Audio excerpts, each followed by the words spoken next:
Está grabando mientras voy compartiendo la clase.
Listo, vamos a empezar.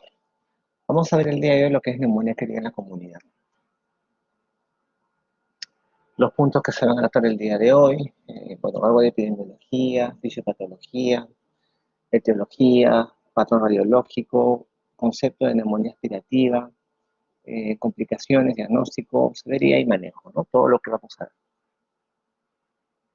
Dice neumonía, inflamación del parénquima pulmonar debido a un agente infeccioso. Es una enfermedad conocida hace mucho tiempo y de una mortalidad significativa, ¿no? Como bien lo dice ahí Osler, sobre todo en ciertas poblaciones. Podemos ver acá en esta anatomía patológica alvéolos normales, a la derecha y a la izquierda alvéolos con un componente inflamatorio importante, ¿no? Vas a encontrar lo que es pus en los alvéolos finalmente, una infección pulmonar, inflamación debido a una infección pulmonar, encontrarás pus a nivel alveolar. Es frecuente sobre todo en extremos de la vida, ¿no? Estadísticas incluso de acá van a remarcar eso, ¿no? Y se encuentra dentro de las 10 causas principales de muerte en el mundo, siendo la causa más común de mortalidad por una enfermedad infecciosa. Como pueden ver, miren, vamos a poner acá en menores de 1 año y en adultos mayores es donde se encuentra la mayor incidencia y por supuesto la mayor mortalidad, siendo bastante rara en pacientes jóvenes y adultos jóvenes. Los niños también sufren de neumonía con mucha frecuencia, también los adultos. ¿Cómo es que llega la infección a los pulmones? Hay varias vías por las cuales el germen llega al pulmón, pero ¿cuál vendría a ser la principal? La principal vía sería la microaspiración. La microaspiración del contenido del orofaringe. ¿Ya? Por esta vía llegan los gérmenes adquiridos en la comunidad y también por esta vía llegan los gérmenes intrahospitalarios, como pseudomonas. Tienes contenido en la orofaringe que lo microaspiras normalmente. Y así es que llega el germen al parénquima pulmonar. Es la vía más frecuente. En segundo lugar, tendríamos la vía inhalatoria. La vía inhalatoria sería de los gérmenes atípicos, como Mycoplasma clamidia. También sería de virus, como el mismo COVID, de hongos y de tuberculosis. Y por último tenemos la vía hematógena, la vía sanguínea. La vía hematógena sobre todo se ve en lo que es Staphylococcus aureus. Cada vez que les hablen de vía hematógena, ustedes van a referirse o van a pensar en lo que es Staphylococcus aureus. Vamos a ver por qué y cuál es el cuadro. La vía más importante entonces viene a ser la microaspiración de contenido de la orofaringe. El agente causal más común de neumonía, ¿cuál vendría a ser? Vendría a ser el neumococo. El neumococo neumonía viene a ser el agente causal más común de neumonía. Aunque en la actualidad, obviamente, cualquier paciente sintomático respiratorio agudo actualmente considerarías que puede ser COVID-19 en la actualidad. Pero de la bacteria, hablando de bacterias, sí es el neumococo. El neumococo es un diplococo gram positivo, cuyo principal factor de virulencia va a ser su cápsula. ¿Qué hace la cápsula? Esa cápsula me impide que el germen sea opsonizado y fagocitado. O sea, este germen no puede ni fagocitarse ni opsonizarse. Y según su cápsula, dicen que hay más de 90 tipos de neumococo. De los 90 tipos de neumococo que existen, el neumococo tipo 3, el tipo 3 es el más peligroso, el que me puede producir enfermedad más severa. Y los 23 primeros van a ser los más frecuentes. El esputo, la flema que el paciente bota, clásica de la neumonía neumocócica, es el esputo errumbroso. Errumbroso, es un esputo medio marrón, como de óxido, ¿no?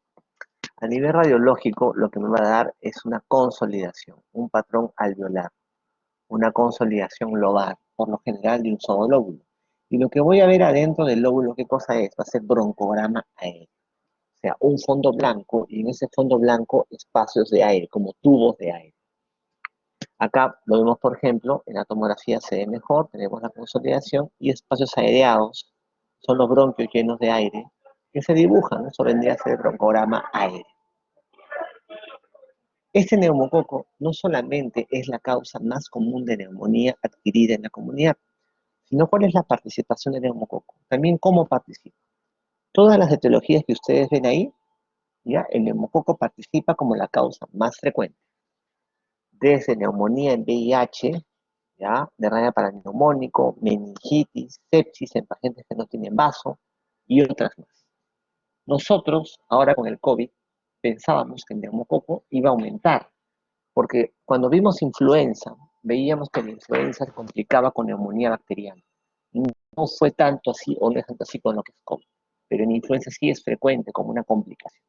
Son todas las causas en las cuales, todas las patologías en las cuales el neumococo participa como la causa de la etiología más frecuente. Mira, post-esplenectomía, por ejemplo, luego de una cirugía donde te sacan el vaso por un traumatismo, digamos, un PTI, no sé, el paciente, luego de una esplenectomía hace sepsis, piensas en un germen primero pensarás en neumococo. El neumococo es la principal causa de sepsis post-esplenectomía. O sea, es un factor de riesgo principal, porque es un germen encapsulado. Y los gérmenes encapsulados, parte de lo que nos defiende es el vaso. Ya saben, esputo de rumbroso, consolidación lobar, broncograma aéreo que debería verse en la placa, obviamente por la luz acá no puede verse claramente el broncograma, pero en tomografía sí se evidente. Broncograma aéreo es diagnóstico de patrón alveolar, ojo. Patrón alveolar significa líquido en el alveolo. En este caso el líquido vendría a ser pus. Nuevamente acá consolidación lobar, y acá quizás sí se puede ver mejor el broncograma aéreo, vamos a ver. Si pueden ver acá, van a ver espacios aireados, como algunos tubos, entre comillas, llenos de aire, tendrían que ser los bronquios, sobre un fondo blanco, consolidación, ¿no? Ese broncograma aéreo, patrón alveolar. En algunos pacientes, sobre todo en pacientes muy niños y también muy ancianos, van a ver este infiltrado, miren, un infiltrado redondeado. Es la llamada neumonía redonda. La neumonía redonda también es causada por neumococo. Y en muy niños, por ejemplo, ¿a qué se debe esa neumonía redonda? Al poco desarrollo de los poros de Kohn y canales de Lambert. Recuerda que los poros de Kohn y los canales de Lambert me comunican entre sí los alveolos.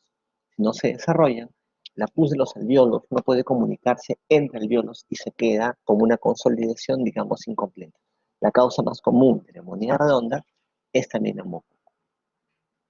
En segundo lugar, el segundo germen de frecuencia de neumonía es el Haemophilus influenza, bacilo de Pfeiffer, cocobacilo gram negativo. Vendría a ser el segundo lugar como bacteria, germen causante de neumonía. Y suele ser sobre todo frecuente en algunos pacientes. Por ejemplo, dice EPOC, alcoholismo, diabetes, adultos mayores. Estoy diciendo sobre todo suele ser frecuente en ellos. No estoy diciendo que el más frecuente en diabéticos, alcohólicos, EPOC es hemófilo. Sobre todo frecuente en ellos. ¿Qué es lo que me da? Me da neumonía multilobar, mira. Un infiltrado acá, me da un infiltrado acá, me da un infiltrado acá, un infiltrado por acá también y por acá también. Neumonía multilobar, una bronconeumonía. Cuando ustedes revisen, lean sobre Haemophilus influenza, se van a dar cuenta que hay dos tipos de Haemophilus influenza. El Haemophilus influenza no capsulado y el capsulado. El capsulado. El no capsulado y el capsulado. Al capsulado le llamamos tipo B. Este Haemophilus influenza tipo B o capsulado ya casi no se encuentra, ya casi no van a encontrar, casi no van a ver, porque la vacunación que empezó en los 80 ha hecho que disminuya. Y ese Haemophilus capsulado o tipo B, que era peligroso, aparte de neumonía, mataba a la gente. Producía meningitis, epiglotitis, sobre todo en niños, antiséptica y otros. ¿El Haemophilus es frecuente? Sí es frecuente, pero el Haemophilus no capsulado. Y ese Haemophilus no capsulado me produce neumonía, otitis sinusitis, cuadros que obviamente pueden matar a un paciente, pero no tienen esa alta mortalidad ni virulencia que tenía el capsulado, que sí me daba otras complicaciones. Entonces, el hemófilos que ya no hay por la vacuna, ese tipo B. Pero el que sí hay es frecuente, es el no capsulado. ¿Qué tan frecuente es? Es la segunda causa de neumonía. Estafilococo aureus.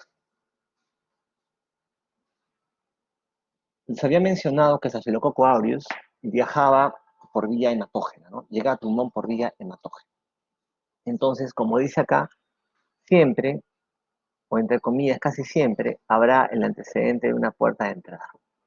Es decir, el cuadro clínico, por ejemplo, inicia con una celulitis, una lesión cutánea, un cálter venoso central. O sea, alguna condición que me diga que por ahí entra el germen y por vía hematógena se siente en el pulmón.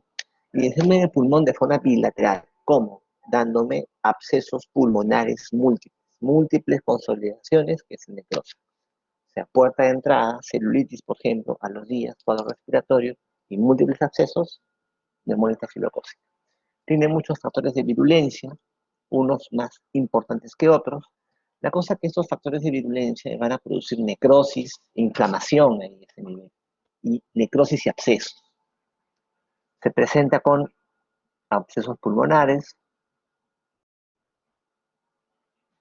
empiema, neumatoceles, neumotoras. Miren cómo en la placa vas a ver varias lesiones nodulares, que más adelante tienden a cavitarse. Algunas están cavitadas incluso, tienden a cavitarse.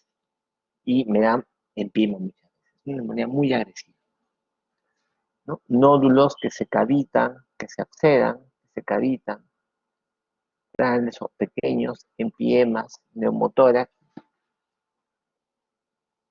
son las alteraciones que pueden encontrar. Miren acá la neumonía estafilocócica en la tomografía. La tiene broncograma aéreo, insuficiencia pleural probablemente empiema y múltiples cavidades pulmonares. Múltiples cavidades. Es lo que me deja neumonía estafilocócica.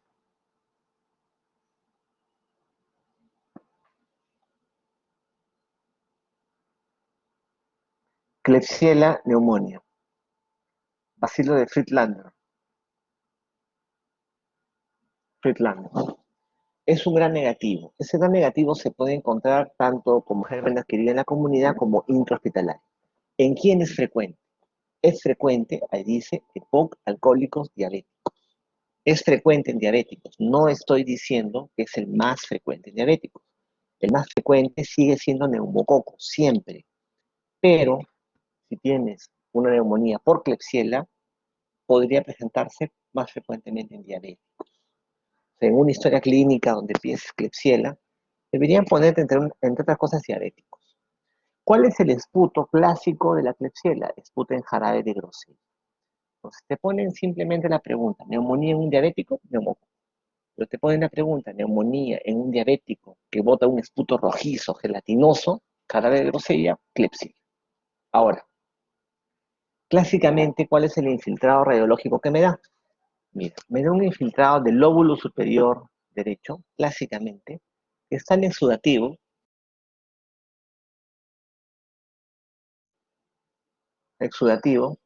que me desplaza, mira, la cisura hacia abajo. Tan exudativo que me empuja la cisura hacia abajo. Tanta pus que la cisura me la empuja hacia abajo. Eso se llama neumonía pesada, neumonía pesada. Y también hace absceso, hace necrosis pulmonar. Entonces, diabético con neumonía, neumococo, pero diabético con neumonía que desplaza la cisura, disputo rojizo, jarabe de grosella, ahí es la Klebsiella.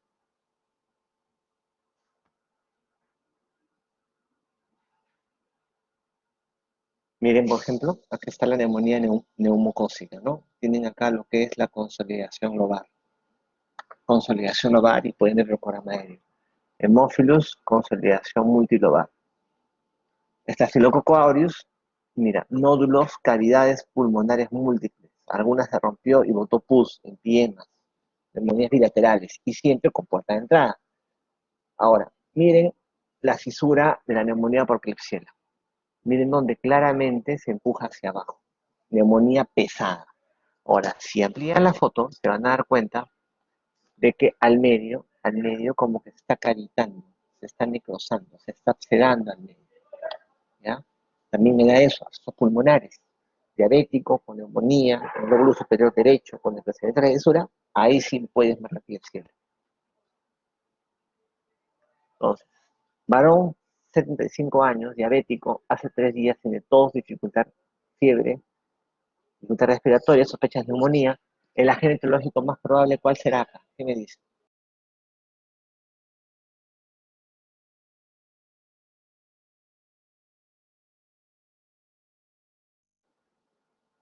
Exacto. Siempre va a ser eh, neumococo. Siempre va a ser neumococo el agente más común. Si pusieran, si pusieran quizás paciente con neumonía del lóbulo superior derecho, que desplaza la fisura hacia abajo, tiene un esputo gelatinoso rojizo, ahí sí quizá marcaría Klebsiella. Ah, perfecto. Otra forma de clasificar antigua, clásica de neumonía es típica y atípica. La típica me da la consolidación lobar, es decir, patrón alveolar. Acá sí se puede ver lo que es el broncograma. En cambio, la típica me daba un patrón intersticial bilateral. Patrón intersticial bilateral. Neumonía atípica. La causa más común de neumonía típica, la atípica consolidación lobar, es el neumococo. Y de atípica, en los libros figura micoplasma. Pero actualmente, ¿cuál sería la causa más común de neumonía típica que me da patrón intersticial? ¿Cuál sería actualmente? Ahora es COVID, pues, ¿no? Ahora es COVID, o sea, ahora, sinceramente, o sea, cualquier paciente que te viene a emergencia con clínica respiratoria, tú vas a pensar COVID, incluso con placa normal, incluso con consolidación, mucho más aún con patrón intersticial.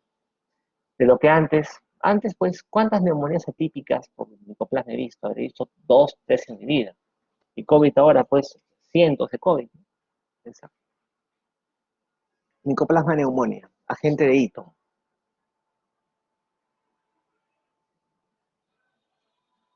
¿Cuál es el cuadro? Es un cuadro pseudogripal, pseudogripal. En realidad los atípicos, incluso el COVID, me dan cuadros pseudogripales, es decir, dolor de garganta, mialgia, cefalea. Atípicos dan mucha cefalea, fiebre, pero tienen algunas diferencias. Por ejemplo, micoplasma se describe meningitis bulosa. El tímpano se infla como un globo, por ejemplo, ¿no? Autoinmunidad, como por ejemplo Guillain-Barré, mielitis, pueden producirme. La mayoría de micoplasmas son autolimitados, van con tos seca. La mayoría es de gente joven.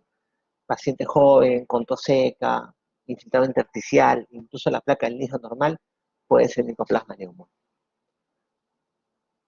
Antibiótico que manejamos micoplasmas con macrólidos. Alternativa, levofloxacina. La placa del inicio normal y luego la capa puede mostrar un patrón intersticial bilateral. Legionela neumófila. Legionela neumófila, este germen vive dentro de amebas de vida libre. Este va a vivir dentro de amebas de vida libre. ¿Ya?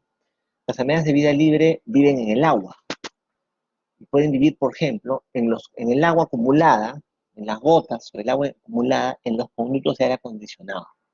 Un conducto de aire acondicionado acumula agua, hay amebas de vida libre y adentro de ellas este germen. Tú lo prendes el conducto, aire acondicionado, el germen se puede diseminar y lo puedes inhalar. Y así se transmite la enfermedad. Clásicamente, contacto con conductos de aire acondicionado. Legionela neumófila me da dos tipos de cuadro. La fiebre de Pontiac y la fiebre de Pontiac, que es un cuadro pseudogripal, o sea, como una gripe autolimitada, y la legionelosis o enfermedad de los legionarios.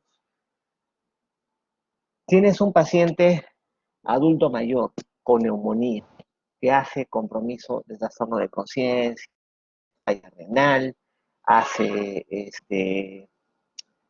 deposiciones líquidas, hace falla hepática, es un cuadro sistémico severo. Si es anciano y tiene neumonía y es ese cuadro, podría entenderlo. Es ancianito, pero ponte, uno de ustedes, un paciente joven, me hace un cuadro de neumonía severa y con compromiso extrapulmonar severo, o sea, trastorno de conciencia, diarrea, hiponatremia, miocitis, falla hepática, hay desonexiones. Sobre todo si ha tenido contacto con conductos de aire acondicionado, por ejemplo, una convención en un hotel, una oficina, etc. El método diagnóstico clásico para legionelosis, legionela en general, es antígeno urinario. Y acá sí el manejo se sugiere con levofloxacina, alternativa acitromicina. Las clamidias también son otro género importante de gérmenes que me pueden producir neumonía típica. La clamidia citasis, que me da la citacosis, que se encuentra en las aves, y la clamidófila neumonía, eh, o clamidia neumonía activamente llamada, que también se presenta como cuadros pseudogripales y se ha asociado sobre todo de hace un tiempo ya a enfermedad coronaria, ¿no? En las placas de ateroma coronario se encuentra este germen. Las clamidias, todas las clamidias, cada vez que les salen de clamidias, se manejan siempre con doxiciclina, es el de elección. Neumonía viral. Antes, la causa más común de neumonía viral era influenza. El patrón obviamente es intersticial bilateral. También tenemos herpes, donde me da microcalcificaciones. ¿Dónde está? Ahí está. Me da microcalcificaciones. Miren, microcalcificaciones. Cuando tengo así un infiltrado micronodular bilateral, hay microcalcificaciones en una placa de tórax, en un paciente con disnea tos, hay micronódulos bilaterales. ¿En qué podría pensar?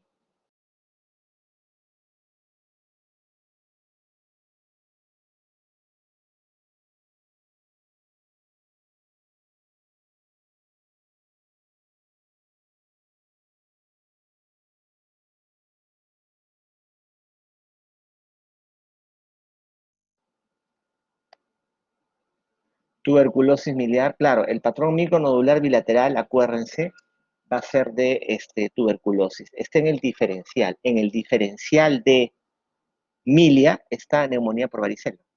Obviamente, actualmente, cualquier paciente con un patrón intersticial y cuadrado, yo pienso primero en COVID. Y probablemente los libros y los enfoques diagnósticos del patrón intersticial cambien de aquí a unos años. Sea COVID primera posibilidad por un buen tiempo. El COVID ha venido y probablemente se quede de forma endémica por muchos años. Hablemos un poco de lo que es el SARS-CoV-2, ¿no? Eh, un poquito hablarles de lo que es ese cuadro clínico de la neumonía viral. El periodo de incubación es más o menos de 5 a 6 días en promedio, pudiendo ser 12. Recuerden que el periodo de incubación es el contacto con el virus que tú tienes y la aparición del primer signo síntoma. El contacto con el agente infeccioso y la aparición del primer signo síntoma. O sea, tú puedes haber tenido contacto con el virus el lunes y recién hacer la clínica promedio 5 o 6 días, pero hasta 2 incluso. Shedding viral. ¿A qué me refiero con shedding viral? La excreción del virus. Yo me contagié de COVID, inicié el día lunes y tengo persistencia de excreción del virus en mis fosas nasales y mis secreciones hasta 14 días. Se sugiere 14 días. Luego de 10, 14 días el paciente ya no excreta virus normalmente, ya no contagia. Por eso que luego de 10, 14 días, un paciente que ha sido hospitalizado, ha sido hospitalizado en un área COVID, ¿no? Luego de 10, 14 días del inicio de los síntomas, ya podría pasar a una sala no COVID, porque ya no excreta virus. Se han visto casos de shedding viral persistente, o sea, luego de 21 días, un mes, 2 meses, aún excretas virus, aún tienes hisopado positivo, pero son virus no viables, virus muertos. El concepto de alta en COVID es epidemiológico. O sea, para decidir que un paciente que está en una sala COVID pase a una sala de hospitalización no COVID, yo no le pido hisopado. Yo no pretendo que el hisopado se negativice, es tiempo de enfermedad. Pasa más de 10, 14 días, pasa a otras. Así. El espectro de severidad del SARS-CoV-2 es el 80% hace enfermedad leve, es el que se va a su casa y probablemente ni requiere oxígeno. Pero el 20% es en el espectro que quizá requiere asistencia. 14% va a ser enfermedad severa, moderada, severa, requerido oxígeno por reservorio, probablemente mascarilla de reservorio. El 5% es enfermedad crítica, requiere ventilación mecánica. Y el 2%, hagas lo que hagas, se muere. ¿Ya? O sea, la mayoría se puede manejar en su casa, sin oxígeno o con un oxígeno quizás a flujo con cánula binasal. La cánula binasal puede depender de un concentrador de oxígeno, por ejemplo, pero nada más. El concentrador solamente me soporta cánula binasal. Si requiero reservorio, ya el manejo tiene que ser a nivel hospitalario. Ese concentrador no te soporta para reservorio. Los balones de oxígeno, si usas reservorio, te gastarás al día 3 balones, quizás, ¿no? Tampoco, ¿no? Reservorio es hospital. Cánula se podría manejar en casa. La complicación del COVID se da a partir del quinto día, séptimo día de enfermedad, porque viene la cascada inflamatoria, la llamada tormenta de citoquinas, que es lo que mata al paciente. El espectro clínico del COVID es un espectro pseudogripal, ¿no? Es como una gripe, ¿no? Fiebre, tos, bueno, disnea que puede aparecer a partir del quinto día. Como dije, el periodo de incubación promedio 5 días, pero ojo, el paciente puede contagiar, puede comenzar a contagiar desde 2 días antes de aparecer los síntomas, ¿ya?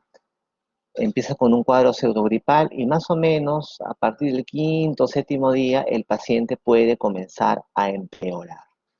Va a comenzar a aparecer disnea, signos de severidad y bueno, puedes fallecer si no buscas asistencia. Van a revisar el tema, van a revisar el concepto ustedes de hipoxemia silente o también llamada hipoxemia feliz, así le ponen. Hemos visto en COVID, por ejemplo, que vienen pacientes saturando 78%, 80% y tranquilos. Como doctor, estoy un poco agitado, saturando 80%. Cuando antes el COVID veíamos pacientes saturando 80%, muriéndose, premote, ahora no. Entonces, como no son muy sintomáticos, son pacientes que aguantan, entre comillas, más y vienen al hospital ya con una enfermedad muy avanzada. El COVID es una enfermedad viral, recuerda. Lo que hay que darle es el soporte de oxígeno necesario, suficiente, para que pase este tiempo de enfermedad de 14 días. Nosotros le brindamos el aporte de oxígeno necesario al paciente para que pase el tiempo de enfermedad de 14 días.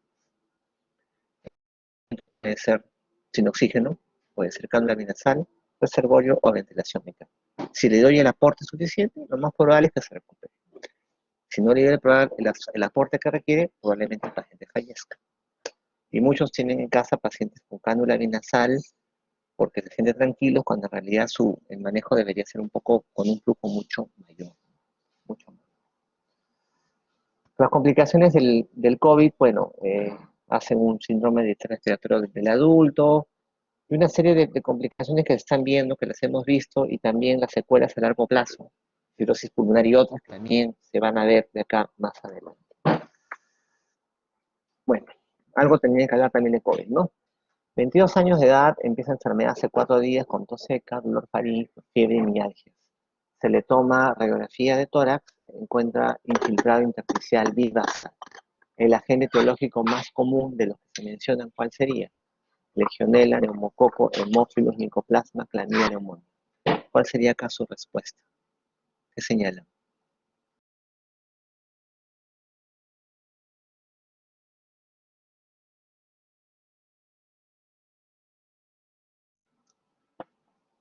Es un paciente joven con un cuadro pseudogripal, bueno, de lo más comunes que están ahí es micoplasma. Si yo les hubiera puesto SARS-CoV-2, obviamente hubiera marcado SARS-CoV-2, COVID, ¿no es cierto? COVID. Hubiera marcado COVID, definitivamente.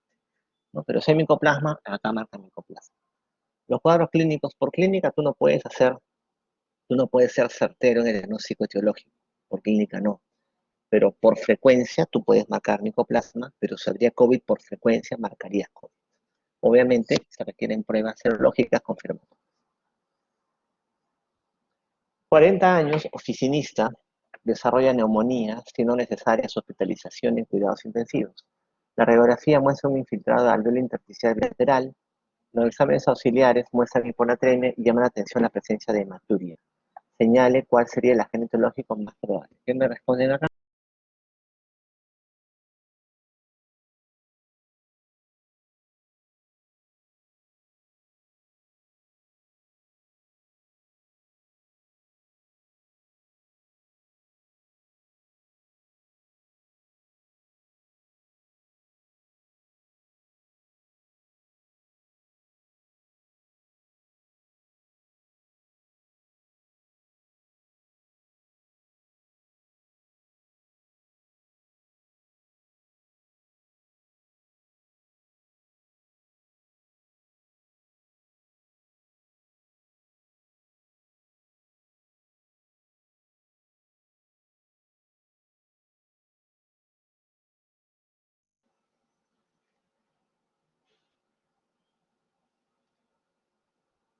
Uh-huh.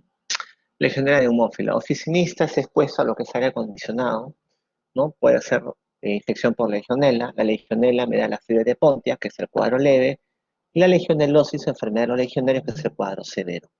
Es una bronconeumonía con complicaciones extrapulmonares, la forma de conciencia, diarrea, miositis, hepatitis, hiponatremia, hematuria, etc. Que estas cosas le pasen quizá a un paciente adulto mayor que haga neumonía, hasta cierto punto puede justificar, porque los ancianitos hacen cuadros severos de neumonía. Pero que le pase a un paciente que no tendría por qué pasarle eso, ahí sí piensa en eso. Muy bien.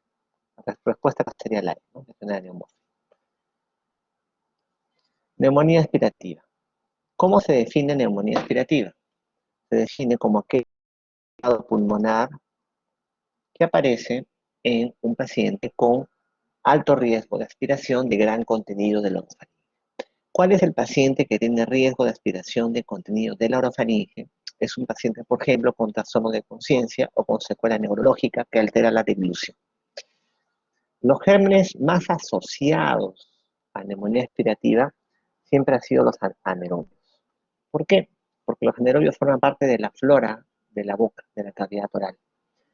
Y siempre hay que pensar en anaerobios, mencionan justamente pacientes con riesgo de aspiración, proliferan cuando tiene gingivitis, enfermedad periodontal, alcohólicos, cualquier secreción purulenta fétida, cualquiera, piensas en anaerobios, cualquier absceso que tengas en cualquier parte del cuerpo en anaerobios. Y una característica de los anaerobios es que son de difícil aislamiento. No puedes cultivarlos así nomás, no puedes cultivar anaerobios, no crecen. Entonces, si tú tienes una secreción purulenta, francamente purulenta, que me informa cultivo negativo, justamente vas a pensar más aún en anaerobios. ¿Qué anaerobios son los frecuentes en la cavidad oral? Los Streptococcus, Fusobacterium y Prevotella. Si alguna vez te preguntan cuáles son los anaerobios más frecuentes, son estos de acá. Estos de acá. Y aquí están todas las especies causantes de infecciones pulmonares, ¿no? En cuanto a anaerobios se refiere. Antibióticos que me cubren anaerobios. Metronidazol tiene buena cobertura, pero metronidazol me cubre anaerobios gram negativos en la cavidad abdominal. Aparte, acuérdense algo, en la cavidad oral no solamente hay anaerobios, es una flora polimicrobiana, hay también gram positivos y otros gérmenes más. Entonces, dando metronidazol voy a limitar mucho mi cobertura, por eso que no se recomienda para neumonía por anaerobios. Pero sí carbapenems, como por ejemplo meropenem, imipenem, toripenem, beta-lactámicos con un inhibidor de beta-lactamasa. ¿Qué ejemplo tengo de beta-lactámicos con un inhibidor de beta-lactamasa? Por ejemplo, ampicilina sulbactam, amoxicilina ácido clavulánico, piperacilina con tazobactam, son ejemplos. También es muy útil clindamicina, cefocitina. ¿Cuál usamos en neumonía por anaerobios aspirativa? Clindamicina. Clindamicina, que solemos asociarla a ceftriaxona o levofloxacino por el tema de la flora polimicrobiana. Pero no sería necesaria la asociación si doy, por ejemplo, ampicilina sulbactam o amoxiclavulánico, porque también ya tienen cobertura contra gram positivos. Lo bueno que clindamicina, por ejemplo, aparte de anaerobios, se cubre gram positivos, esa es su ventaja.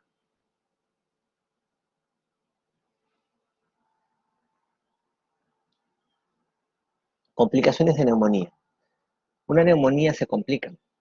Tú tienes fiebre, tos, esputo purulento, pero la fiebre muchas veces es persistente. Los síntomas son persistentes. Tienes que pensar en complicaciones de una neumonía.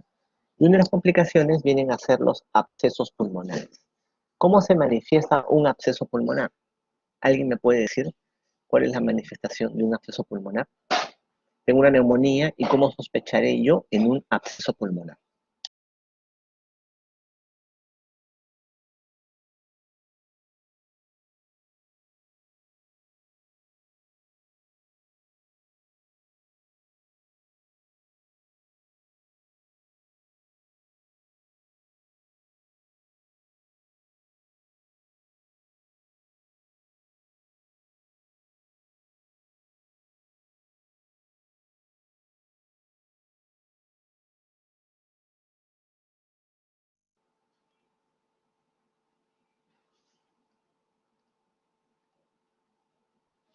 Ya, fiebre persistente, ese es el término. No solo esputo purulento, broncorreos, esputo purulento abundante. Incluso cambiando de posición del cuerpo, tienes más esputo. Por ejemplo, tienen esta radiografía, miren tremendo absceso con su nivel hidroaéreo ahí. Miren la tomografía, cómo el bronquio se comunica claramente con lo que es el absceso. Si este paciente, por ejemplo, se echara, se echara de cúbito lateral derecho, le pide al paciente, échate de cúbito lateral derecho, ¿qué creen que pasaría?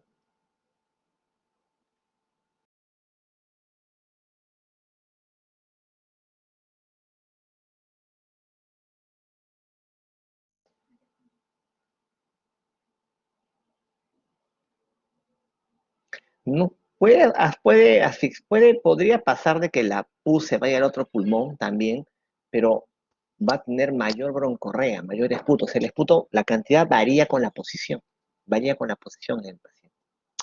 ¿Ya? Pensarlo así. Esquema antibiótico de elección. Todo acceso anaerobios. O sea, van a elegir, por ejemplo, clindamicina más ceftriaxona. ¿Por cuánto tiempo? Y agrádense que todo acceso se maneja por lo menos 6 a 8 semanas. 6 a 8 semanas de manejo antibiótico. Los abscesos. Tratamiento quirúrgico se indica, todo absceso tiene valoración quirúrgica. Y en este caso, ¿cuándo van a valorar la cirugía? Cuando es un absceso de más de 6 a 8 centímetros, un absceso grande de más de 6 a 8 centímetros, un absceso que me produce hemoptisis severa o un absceso en el cual sospecho una neoplasia, van a valorar la cirugía. Otra complicación, por ejemplo, es el derrame paraneumónico y el empiema. No es lo mismo. El derrame paraneumónico es aquella efusión inflamatoria que ocurre adyacente a la consolidación. Yo tengo mi consolidación neumónica y la pleura adyacente se inflama y hay un derrame pleural adyacente inflamatorio asociado a la neumonía. Empiema es pus porque el germen atravesó la pleura, porque se rompió la pleura, aparece pus. Ya, el paraneumónico puede ser no complicado o complicado. El no complicado es un exudado estéril. Tengo mi consolidación y adyacente hay un derrame. ¿No? El complicado es estéril. El germen ya invadió. El germen ya se presentó ahí. El empiema es pus. El líquido paraneumónico puede ser un líquido turbio o citrino, por ejemplo. Sea complicado o no complicado, pero el empiema es pus. Ahora, no toda efusión paraneumónica va a empiema y no todo empiema empieza como paraneumónico.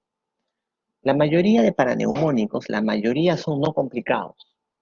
¿Qué tan frecuente es? Bueno, se dice que aproximadamente el 50% de paraneumónicos, perdón, el 50% de neumonías neumocócicas tienen un derrame paraneumónico. El 50% de neumonías neumocócicas tienen un derrame paraneumónico. O sea, es frecuente, pero se autolimita, porque la mayoría son no complicadas. Se autolimita, o sea, con antibióticos se es solito. Pero cuando ya tienes un derrame paraneumónico complicado en empiema, no se dé solito con antibióticos. Ahí tienes que drenar ese líquido. ¿Cómo me doy cuenta que es un paraneumónico no complicado? Porque es un exudado, un líquido pleural exudado, estéril. Cultivo, negativo. Negativo. Pero si el cultivo o el gram del líquido es positivo y es un paraneumónico complicado. Y si es pus, ya no busco más, es empiema. El problema es que el cultivo del líquido y el gram directo que le hago al líquido pleural no tiene una sensibilidad tan alta, digamos. Entonces podría salir el líquido negativo y aún ser un derrame paraneumónico complicado. Entonces, un indicador, y mencionan, el indicador más sensible que me predice una complicación de un paraneumónico, que me dice que hay un germen ahí, es el pH. Es el pH en líquido pleural. Un pH menor de 7,2 o una glucosa menor de 60 en líquido pleural en un paciente con neumonía, a pesar de que el grado y cultivo son negativos, me dice que está complicado. Ahora, ¿por qué es importante saber que el paraneumónico está complicado o es un empiema y diferenciarlos del no complicado? Porque el paraneumónico complicado y el empiema se manejan, aparte de antibióticos, con tubo de drenaje torácico. Se coloca tubo de drenaje torácico. El no complicado se es solo con antibióticos. ¿Cómo se manifiesta un paraneumónico y un empiema? Un paciente con neumonía, con fiebre persistente, en el cual aparecen signos de efusión pleural, derrame pleural. Voy a pensar, hago la punción a toracocentesis y analizo, ¿no?, a qué líquido corresponde.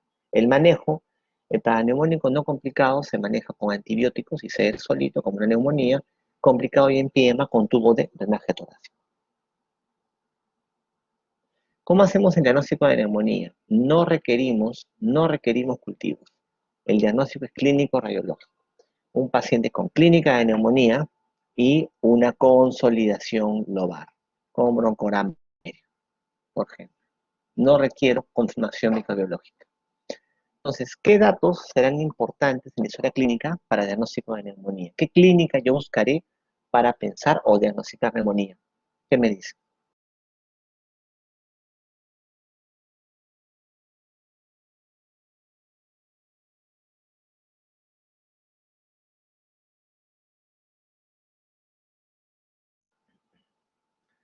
Claro, fiebre, cuadro agudo, muy bien. Hace una semana, doctor. Fiebre, disnea, tos con expectoración herrumbrosa o purulenta y a la ocultación crepitante. ¿Y está? Neumonía. ¿Qué hago? Le pido su placa. Infiltrado. Suficiente. Neumonía. Exámenes microbiológicos, en la mayoría no. ¿Cuándo pediré cultivo y GRAN, incluso hemocultivo, ¿no? Cultivo de esputo también, en pacientes graves, en los severos, graves, hospitalizados, por ejemplo, en UCI, ahí sí yo pido cultivos, hemocultivo, cultivo de esputo o de aspirado bronquial. ¿Cuándo indico una radiografía de tórax control? Ya, la resolución radiológica es lenta. Clínicamente, tú de neumonía te puedes curar en 5 días, una semana, estás de alta ya. Pero tu infiltrado puede persistir varias semanas más. ¿Cuánto? Más o menos en promedio, y eso va a depender del germen, ¿no? Pueden ser unas 6 semanas. En algunas guías sugieren que un paciente de más de 50 años con neumonía debería hacerse un control radiológico a la sexta semana. Solo en 50 años, ¿ah? En jóvenes no es necesario. Porque a partir de los 40, 50 años ya aumenta la incidencia de neoplasias, de cáncer, por ejemplo. ¿Y quién te dice que ese infiltrado pulmonar no es un cáncer, que se afecta o es otra cosa? O sea, si un paciente con neumonía luego de algunas semanas persiste con su infiltrado pulmonar, aún ya sin clínica respiratoria, es neumonía no resuelta. Se llama neumonía no resuelta. Tienes que pensar que es, aparte de neumonía, que pueda que haya tenido algo más. Y algo más puede ser tuberculosis o puede ser cáncer. Entonces, a la sexta semana, perdón, control radiológico en mayores de 50 años. La clínica de neumonía, no olvidarse, ¿no? Síndrome de condensación, puede también haber efusión pleural cuando tiene paraneumónico en pie, ¿no? Los cultivos, cultivo de esputo y hemocultivos sobre todo se piden en aquellos admitidos a lo que es UCI. También contamos con lo que son antígenos urinarios, ¿ya? Antígeno urinario para legionela o para neumococo. O sea, sobre todo, yo voy a intentar identificar a la gente en pacientes críticos. Para que se den cuenta, mira, el infiltrado radiológico hasta cuánto persiste. En una neumonía neumocócica sin sepsis puede persistir de 1 a 3 meses. En cambio, en neumonías, por ejemplo, estafilocócicas que son severas, 3 a 5 meses, incluso me pueden dar infiltrado residual, secuelas en algunos casos. Micoplasma se resuelve en 2 a 4 semanas, o sea, una cosa es cura clínica, otra cura radiológica y no es estándar. 50 años, alcohólico, presenta hace 3 días fiebre y malestar. Dos con expectoración purulenta y disnea. Respiratoria de 30, cardíaca de 100, ansioso polipneico y tirado. Murmullo vesicular disminuido y crepitante de base derecha. ¿Cuál es su sospecha diagnóstica en primer lugar? Sospecha diagnóstica, le estoy preguntando. ¿Qué responde?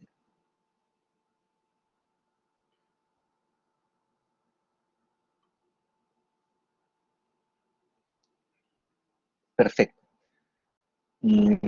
Sospecha neumonía. Podría ser un paraneumónico, ¿ah? Por el momento podría ser neumonía. Está bien. ¿Qué le pide entonces? ¿Qué le pedirías? ¿Qué opción marcarías para confirmar tu diagnóstico? Marca una. Probablemente le pidas todo lo que está ahí, ¿no? ¿Qué marcarías?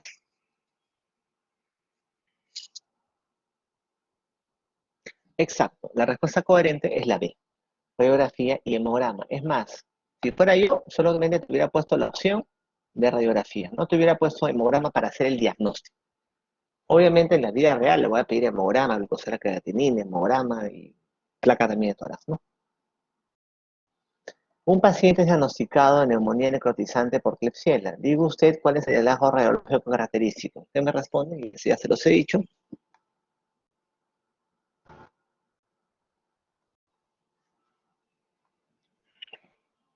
¿Cuál es el hallazgo característico de neumonía por Klebsiella?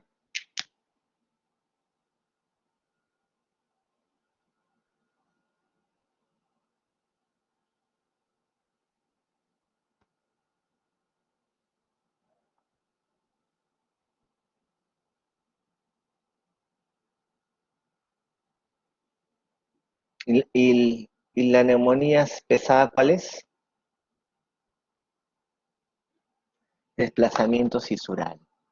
Exacto. Absceso y desplazamiento cisural. Muy bien, muy bien. Ya. ¿Cómo sé que un paciente con neumonía tiene que hospitalizarse? ¿Todos se hospitalizan? No. Algunos podrían ir a su casa.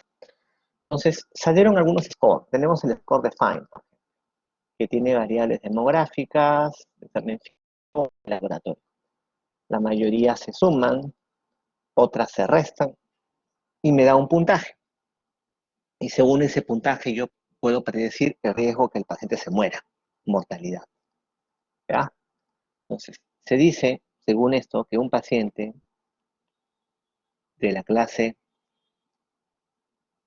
en 3 para adelante debería hospitalizarse, porque tendría una mortalidad significativa. Clase 1, clase 2, podría irse a su casa. ¿Ok? Sin embargo, el score es un poco tedioso, ¿ya? Porque se suma y se resta. Y son varias variables, nadie hace eso en emergencia. Entonces los europeos sacaron el CUR 65, no sé de confusión, URA de 42, frecuencia respiratoria, presión arterial, edad. Cada variable tiene un punto. De tal manera de que score de 0 a 1, mortalidad 1.5, se va a su casa. Home. Score 2, mortalidad casi 10%, se hospitaliza. Score de 3 o más de 20%, no solo se hospitaliza, sino que tienes que valorarlo, ingresarlo a UCI, sobre todo si es 4 o 5, pero más de 3 ya tienes que valorar. El problema del CUR 65 es que no toma en cuenta, por ejemplo, comorbilidad. Si tú eres muy parametrado, por ejemplo, si tienes un diabético de 70 años, que está lúcido, tiene urea baja, respira 25 por minuto y tiene buena presión, señor, diabético, tiene 70 años, pero tiene un punto, señor, usted se va a su casa, ese paciente tiene que hospitalizarse. No es para parametrarse, tienes que individualizar a cada paciente. Asimismo, cuando ya el paciente está hospitalizado, hay criterios de severidad para valorar dónde va a ser atendido. En UCI, hospitalización. Usamos criterios de ITS-ATS para definir admisión a UCI.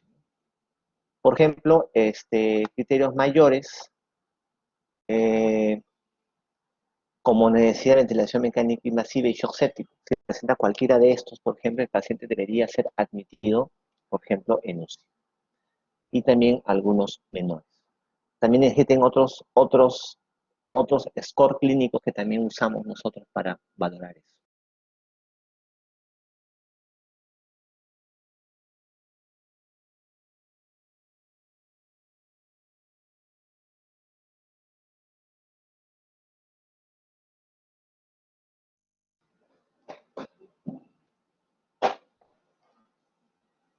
También existen otros score clínicos que se pueden usar, ¿no? Pero lo más importante es su valoración clínica. Vamos a lo que es el manejo. Manejo ambulatorio, que es el paciente que se queda en casa. Va a depender. Si es un paciente sin comorbilidades o factores de riesgo para resistencia, MRSA es Staphylococcus aureus resistente, meticilino resistente. Si es un paciente que no tiene criterios de resistencia, ni factores de riesgo, ni comorbilidades, ¿cuáles son los factores de riesgo de resistencia sobre todo? Que haya usado antibióticos en los últimos 90 días. El principal factor de riesgo es que haya usado antibióticos en los últimos 90 días. que les haya dado cipros, ceftriaxona, por ejemplo, o una comorbilidad como diabetes, ¿ya? Otros también ponen la edad, ¿ya? Edad mayor de 65 años, pero sobre todo comorbilidades y uso de antibióticos. Si no he tenido ninguno de esos, y eso quería en la comunidad, tienes opciones terapéuticas. Puedes manejarlo con amoxicilina 1 gramo, acitromicina o claritromicina. Y si el paciente tiene síndrome de QT largo, en el electro puedes manejarlo con doxiciclina como alternativa a macrólidos, porque macrólidos me pueden dar arritmias ventriculares en esos pacientes con QT largo. Si es un paciente que tiene comorbilidades o tiene uso de antibióticos previos, tienes que cambiar tu esquema antibiótico. O le das terapia combinada o le das monoterapia. Tú eliges. Monoterapia, un solo antibiótico, fluoroquinolonas respiratorias, levofloxacino, moxifloxacino o genifloxacino. Si elijo terapia combinada, elijo amoxiclavulánico o cefuroxima más un macrólido o doxi. En la mayoría usamos macrólidos. Doxiciclina usamos, ya saben, cuando no puedo usar macrólidos. ¿Y cuando no puedo usar macrólidos? Cuando tengo un síndrome de QT largo. Porque el macróleo me puede desencadenar arritmias ventriculares. Eso ya lo saben por cardiología. Esto es en ambulatorios. En no hospitalizados, el CUR 2 para arriba. Tengo opciones. O elijo un beta-lactámico más macrólido o una fluoroquinolona respiratoria. Si elijo beta-lactámico con macrólido, le puedo dar o ampicilina sulbactam o cefotaxima o ceftriaxona más acitro o claritro. Lo que usualmente damos, la mayoría es ceftriaxona más un macrólido. El esquema no me dice ceftriaxona más macrólido, me dice beta-lactámico más macrólido. Eso en neumonía no severa, el que va a una sala de hospitalización general. Pero en neumonía severa, aquel paciente que va a UCI, por ejemplo, aquel paciente que va a UCI, por ejemplo, acá hay que darle un beta-lactámico, ya saben cuál puede ser, ampicilina sulbactam, cefotaxima, ceftriaxona, más un macrólido o levofloxacino o moxifloxacino. O sea, casi terapia combinada de todas maneras, un beta-lactámico más macrólido, o beta-lactámico más una fluoroquinolona, en neumonía severa. ¿Siempre el paciente debe ser con vía endovenosa? No. Puedo pasarlo a vía oral con el mismo antibiótico, ¿no? Si recibía, por ejemplo, levofloxacino endovenoso, lo paso a levovía oral. Si recibía, por ejemplo, ceftriaxona con acitro endovenoso, lo cambio a amoxicilina, 1 gramo cada 8 con un macrólido vía oral. ¿Cuándo decido pasar la vía oral? Obviamente si el paciente tolera la vía oral. Obviamente si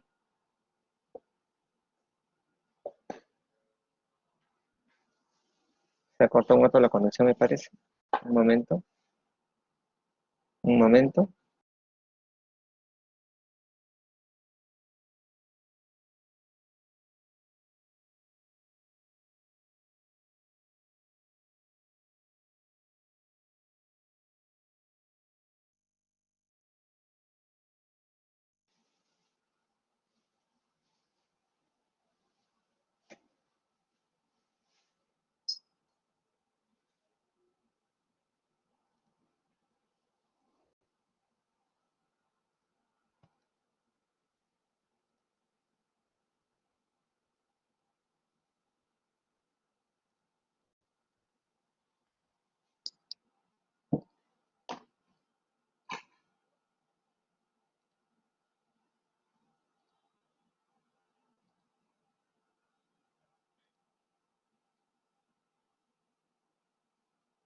¿Se puede ver la pantalla compartida? No, doctora, aún No, no se ve. doctor.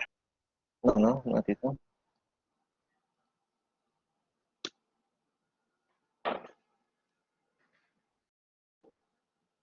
Ahora sí, listo. ¿Cuándo vamos a decir pasar a vía oral de endovenosa? Cuando no tengo vómitos, tolero vía oral y cuando el paciente por lo menos tiene 2 a 3 días, 48 a 72 horas de estabilidad clínica. ¿A qué le llamo estabilidad clínica? Que no tenga signos de respuesta inflamatoria sistémica, que no tenga fiebre, que no tenga taquipnia, que no tenga taquicardia, que se sienta mejor, que sature bien, lo paso ya a vía oral. ¿Cuánto va a durar el tratamiento? Hemos hablado de los esquemas, pero ¿cuánto tiempo dura el tratamiento? Vamos a suspender al quinto, séptimo día. Si el paciente ya está febril y no tiene SIRS y no requiere oxígeno, por lo menos por 48, 72 horas. Si el paciente está 2 a 3 días estable, sin oxígeno, sin SIRS, sin fiebre, taquicardia, buena condición clínica, suspendemos el antibiótico a la semana. O sea, 5 o 7 días pueden ser suficientes, o más dependiendo del SIRS. Obviamente, en casos que tengas abscesos, tengas gérmenes resistentes, el manejo va a ser mucho más largo. Hemos hablado que en complicaciones de neumonía, por ejemplo, abscesos, empiemas, el manejo puede ser incluso 6 o 8 semanas en abscesos, dependiendo de cada caso. ¿Cuánto tiempo yo voy a esperar que el antibiótico pegue? Haga efecto 3 días. Si luego de 72 horas de iniciar el antibiótico el paciente aún sigue inestable, aún sigue con fiebre, aún sigue con un hemograma con leucocitosis, una proteína C reactiva elevada, taquicárdico, tengo que pensar que puede que el germen sea resistente y debería valorar el cambio de antibióticos. Eso sí, si un paciente no responde a un antibiótico y voy a decir cambiarlo, antes de cambiarlo debería sacarle cultivos al paciente. Ahí sí debería sacarle hemocultivo. Dentro de los esquemas para manejo de neumonía, sobre todo neumonía intrahospitalaria, que es lo que van a ver, está lo que es la pseudomonas aeruginosa. Vamos a repasar un poco los antibióticos antipseudomoniales, que son importantes. Por ejemplo, ¿qué antibióticos tenemos? Cefalosporinas. Esas cefalosporinas son antipseudomoniales. Ceftazidima y cefepime. Ceftazidima, que es de tercera, cefepime de cuarta. Fluoroquinolonas. ¿Qué fluoroquinolonas son antipseudomoniales? Levofloxacino, ciprofloxacino. Aminoglucósidos. ¿Qué aminoglucósidos son antipseudomoniales? Amikacina, gentamicina y tobramicina. Tobramicina. Penicilinas de tercera generación. Piperacilina con tazobactam y ticarcilina con ácido clavulánico. Carbapenems. Tenemos imipenem, meropenem y doripenem. El ertapenem no cubre ese rumbo. Monobactámicos como Astreonam. El único es el Astreonam. Cefalosporinas, penicilinas, carbapenems y monobactámicos son betalactámicos. Teóricamente, si hay alergia a uno, hay alergia a todos. Pero el que menos reacción cruzada tiene es el Astreonam. Entonces, en un paciente con alergia a la penicilina, el antibiótico que menos reacción cruzada y más seguro será de dar en un paciente con alergia a la penicilina va a ser Astreonam. Es el que menos reacción cruzada tiene. De las polimixinas tenemos a la colistina. La colistina, una polimixina, se usa en pacientes con resistencia a carbapenems. Pacientes, esas pseudomonas de UCI que bajan con mucha resistencia, colistina. Por último, fosfomicina. Su única es vía urinaria baja. Solamente es activo en vía urinaria baja, cistitis aguda, nada más. También, si tengo la suerte de un paciente con neumonía severa en UCI, aislar el germen, podría dar un antibiótico dirigido al germen. Por ejemplo, voy a comentar solamente ese caso. Me sale un estafilococo resistente. En caso de estafilococo resistente, el antibiótico de elección no es vancomicina, es linezolid. Es de primera línea. Si se deja vancomicina es porque no hay linezolid, ¿no? Porque el linezolid es de primera línea. ¿Por qué primera línea? Por su biodisponibilidad, o sea, llega mejor a pulmón y tiene menos efectos adversos. En cambio, banco llega menos a pulmón y tiene más RAMS. Es nefrotóxico. Tengo la suerte de estar el germen y ya sabe que pido yo cultivos en pacientes severos, doy antibióticos contra el germen específico. A ver, 26 años, acude con 2 días de enfermedad, con ciertos productiva y disnea, crepitantes en base derecha, 24 respiraciones por minuto, hemodinámicamente estable, satura 94, infiltrado alveolar basal, o sea, una neumonía. Primero, ¿se hospitaliza o no este paciente? ¿Qué me dice? Según las características.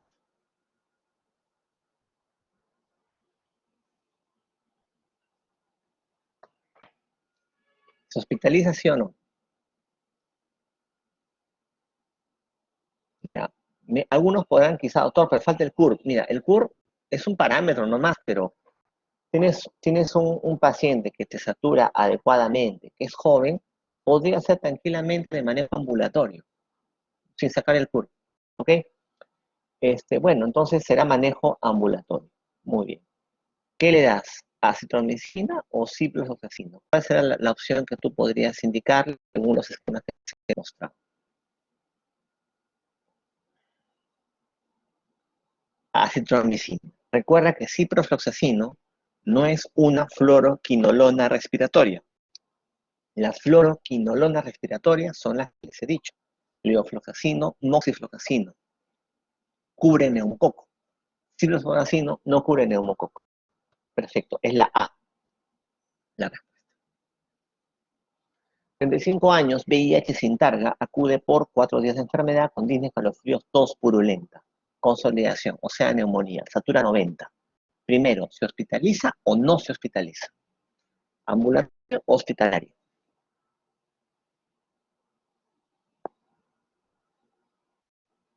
¿Qué me dice?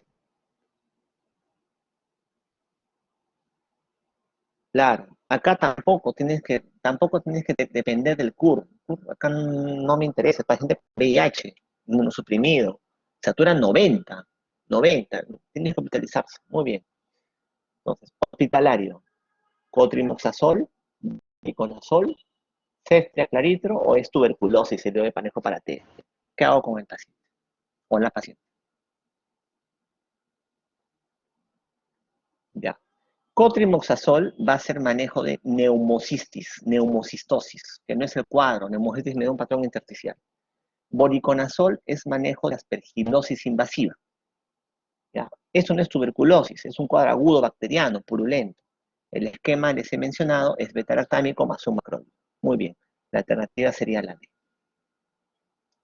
Y eso creo que sería todo con respecto a neumonía. ¿Tienen alguna pregunta?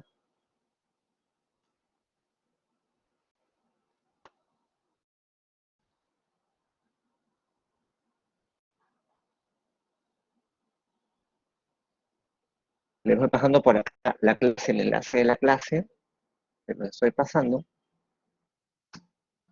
para que la puedan descargar. Tienen alguna pregunta, hemos visto lo que es epidemiología, patrón radiológico, diagnóstico, tratamiento, ¿no? Para que tengan todo. Microcalcificaciones es clásico de la neumonía por varicela, y es en el diagnóstico diferencial del patrón miliar, en el diferencial. Patrón miliar no es exclusivo de TS miliar, ya lo saben.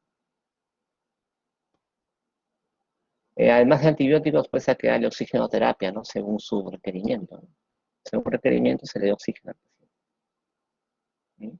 Y manejo de alguna comorbilidad que pueda tener.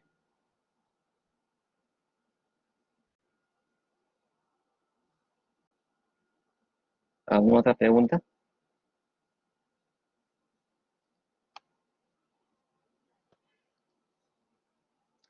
Cultivos. Si tú tienes un paciente que lo has hospitalizado y has decidido iniciar antibióticos, ponte ceftriaxona, claritromicina, pero el paciente no está yendo bien, o sea, luego de 3 días de antibiótico, tú reduces antibiótico a los 3 días. Si a los 3 días no responde el antibiótico, es posible que sea resistente. Puedes cambiar de antibiótico a otro, pero antes de cambiar, sácale cultivo. Se intenta aislar el germen, ese crees que es resistente. Si luego de 3 días no hay ninguna respuesta. Neumonía aspirativa igual, una de consolidación, aunque en las primeras horas puede ser normal. En las primeras horas de aspiración la placa puede ser normal. Tienes sospecha, tú lo cubres con antibióticos. O sea, tengo un déficit isquémico, me viene por disnea, fiebre, hemorragia con leucocitosis y disnea sobre todo. Pienso que es una neumonía, a pesar que no vea nada en la placa, yo lo cubro con antibióticos.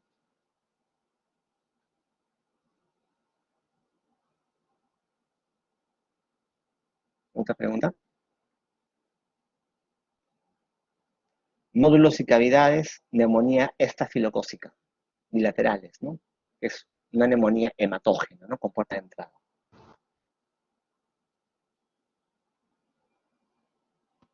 ¿Otra pregunta? ¿Por qué se usan antibióticos en COVID? No sé, están mal usados. ¿Ya? Esas recetas de meropenema, comicina, olvídate. O sea, COVID no se usa antibióticos. Olvídate, no se usan antibióticos en COVID. ¿Cuándo está Davazonam? Cuando tengo alergia a penicilina, porque hay menos reacción cruzada de Astronan con los beta-lactámicos. Astronan, que es un monolactámico, carbapenem, cefalosporina, penicilina, son beta-lactámicos. Si hay alergia a uno de ellos, habría alergia a todos. No es así. El que menos reacción cruzada tiene es Astronan. Sean alérgicos a penicilina.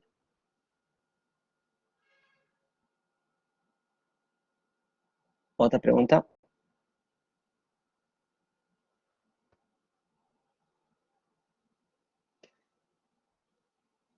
Macroaspiración. No hay macroaspiración. Microaspiración es la aspiración normal del orofaringe que tenemos por la noche. El 50% nos microaspiramos sin darnos cuenta, pequeñas cantidades. Cuando tengo gran cantidad de contenido de la orofaringe, por ejemplo, alimentos, se producen lo que son las neumonías aspirativas. No es, el término macroaspiración, no es. Es microaspiración y aspiración.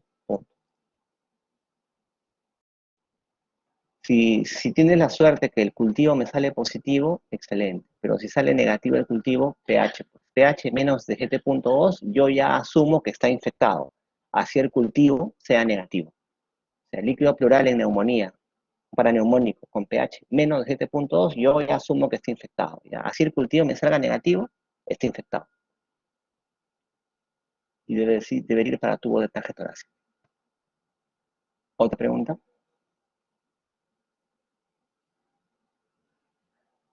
Bueno, chicos, entonces nos vemos más adelante. Creo que me queda una clase más con ustedes, que es tuberculosis renal, pero ya nefrología. Nos estamos viendo. Hasta luego.